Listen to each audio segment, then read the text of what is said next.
आज हमारे बहुत सारे साथी पागलों की तरह हाथ में कलावा बांधे भूखों मर जाते हैं और हजारों हजार की भीड़ को खिलाते पिलाते हैं। ये सब क्यों हो रहा है? आप स्वयं से हार रहे हैं प्रभु, आपको कोई हराने वाला नहीं है। अगर आप खड़े हो जाए, अपनी कुदाल, अपना हल, अपना फाड़ा लेकर के, किसी माई के लाल में ताकत नहीं है कि आपको हरा देगा। आप सबसे पहले अपने लोगों का विरोध करते हैं। अगर यादव है तो कुर्मी का, कुर्मी है तो यादव का, बघेल का, पाल का। आप देखिए ना कितनी खाई है आपके बीच में। आप दुनिया से लड़ने चले हैं और लड़ आपस में रहे हैं। क्या बात आप करते हैं? आप लड़ पाएंगे किसी से? आप अपने पड़ोसी से लड़के मर जाएंगे। मंच पर आसीन समस्त हमारे वरिष्ठ माननीयगण, एक एक का नाम लेने में समय जाया होगा और मैं देख रहा हूँ कि समय की बहुत कमी है। दरअसल ये आंदोलन और ये मुहिम आज हास्यास्पद हो गई है। मेरे पीछे भी लोग बोल रहे हैं, आगे वाले पता नहीं ध्यान से सुन रहे हैं कि नहीं सुन रहे हैं। मुझको बताया गया कि मैं शिक्षा जगत से हूँ। जिस देश में शिक्षा समूल नष्ट की जा रही हो, वहाँ शिक्षा का तो कोई मतलब है नहीं। मुझे बहुत देर से पता चला कि शिक्षा में मुझे जिन्हें पढ़ना चाहिए था उन्हें बचपन से नहीं पढ़ाया गया, और जिन्हें नहीं पढ़ना चाहिए था उन्हें हमें पढ़ाया और रटाया गया और गवाया गया।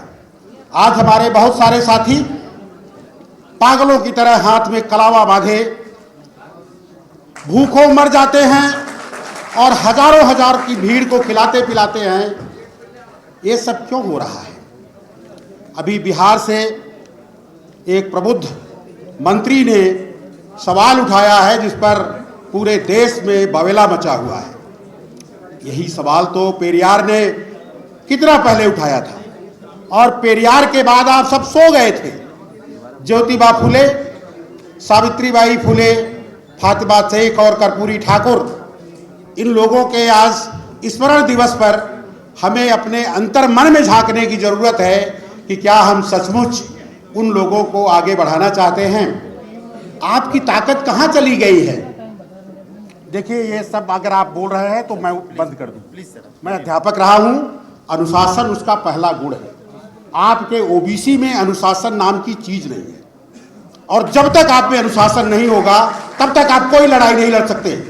आप सबसे पहले अपने लोगों का विरोध करते हैं।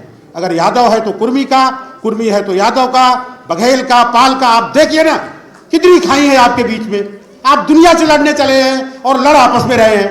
क्या बात आप करते हैं? आप लड़ पाएंगे किसी से? आप अपने पड़ोसी से लड़के मर जाएंगे। अरे आप छोड़ना सीखिए। जिसको आप अपना मसीहा मानते हैं, उन सब लोगों ने त्याग करके लड़ाई लड़ी थी, तब जा। पेरियार के पास कितनी संपत्ति थी, आपके लोग संपत्ति बनाने में लगे हुए। ज्योतिबा फुले को क्या जरूरत थी? अंग्रेजों से जुड़े हुए थे, न जाने कितना ऐश आराम करते। सावित्रीबाई फुले जो कुछ आपको दी हैं, आज हम जब सरस्वती का नाम लेते हैं और सावित्रीबाई फुले का नाम लेते हैं तो डर यह बना रहता है कि हमारा जो सर्वोच्च न्यायालय है हमको 4 पुलिस वालों को भेज करके बंद करा सकता है। हजारों साल से एक राजा को भैंसा बना करके प्रदर्शित किया जाता रहा। उसके साथ जो जघन्य हुआ उस पर आप न जाने कितने वर्षों से अपनी बात कहते आ रहे हैं, और पशु के समान अपने महापुरुषों को आप देखने और सुनते आ रहे हैं। आप लड़ेंगे उनसे लड़ाई झूठों से। अभी कोई कह रहा था कि कोई ओबीसी बन गया। मैं अगर इत्मीनान से बात करता आपसे, अगर समय होता इस कार्यक्रम में, तो बहुत विस्तार से और बहुत थोड़े में बात करने की जरूरत है कि आप हार किससे रहे हैं। आप स्वयं से हार रहे हैं प्रभु, आपको कोई हराने वाला नहीं है। अगर आप खड़े हो जाए, अपनी कुदाल, अपना हल, अपना फाड़ा लेकर के, किसी माई के लाल में ताकत नहीं है कि आपको हरा देगा।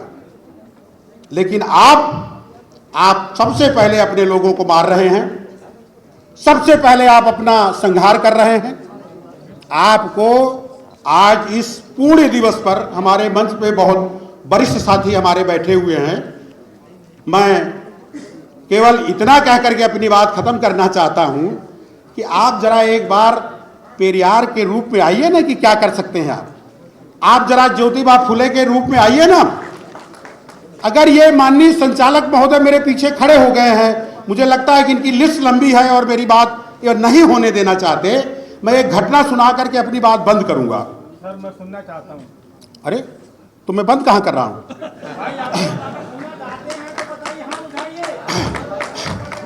चलिए चलिए मैं इत्मीनान से बोलता हूँ, ठीक है।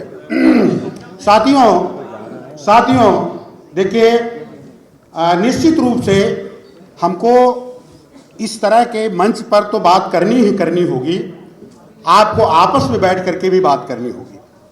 मुझे याद है एक कार्यक्रम में मुझे इसी तरह बुलाया गया था, वहाँ पर एक बड़े ओजस्वी एमपी हुआ करते थे, मित्रसेन यादव नाम था। उस सम्मेलन का विषय था सामाजिक न्याय तभी संभव है जब सामाजिक समरसता और सामाजिक आर्थिक नीतियां उनकी सुदृढ़ होंगी। तो मुझे यह कहा गया कि 5 मिनट में अपनी बात खत्म करनी है, तो मैं माननीय सांसद जी को जाकर नमस्ते किया कि आप ये भी 5 मिनट ले लीजिए और बोलिए, आप धड़ल्ले से बोलिए, आप संसद में भी बोलिए और देहात में भी बोलिए, क्षेत्र में भी बोलिए। तो उन्होंने कहा नहीं आप बोलिए, जिन भाई ने मुझसे अनुरोध किया है मैं उनकी वजह से एक लाइन बोल देता हूं। सबसे पहले हमको सामाजिक अन्याय समझना होगा। सामाजिक न्याय की परिकल्पना से पहले सामाजिक अन्याय, क्या कर रहे हो भैया? कुछ नहीं कर रहे। और कर लो यार। तो सामाजिक अन्याय की जो अवधारणा है उस पर पहले आप विचार करिए। मैं उस इलाके से आता हूं, उन दिनों उस इलाके में जो पत्तल पर बसता था एक कौम थी जो उससे अपना पेट भरती थी और उसी से उसका जीवन यापन होता था, उसको कहते थे मुसहर, और वो लगभग समाप्त हो गया। समाप्त कैसे हुआ? क्योंकि उसके भी रोजगार पे लोगों ने लात मारा और पत्तल और दोने का इंडस्ट्रियलाइजेशन हो गया। बिल्कुल समय का ध्यान है, मैं अपनी बात खत्म करता हूं। और जब वो पत्तल दोने का समय खत्म हुआ तो प्लास्टिक की चीजें बाजार में आई और उसको लेकर के लोग आने लगे, और पता चलता यह था कि जो पत्तल दोना मुसहर उठाता था वो खुद उठाने लगे। आपको विमर्श की जरूरत है और इस तरह के वक्तव्य से बहुत बातें होंगी, हम भी थोड़ा गौरवान्वित हो जाएंगे, लेकिन सफलता नहीं मिलेगी साथियों। सफलता के लिए छोटे छोटे लेवल पर विमर्श करना होगा और मूल मुद्दों पर लड़ना होगा। इसी के बाद आयोजकों का और जो भी साथी सुने हमें इतनी देर, उनका सबका मैं बड़ा आभारी हूं कि मेरे जैसे बेवकूफ़ आदमी को भी थोड़ा मौका मिला। धन्यवाद।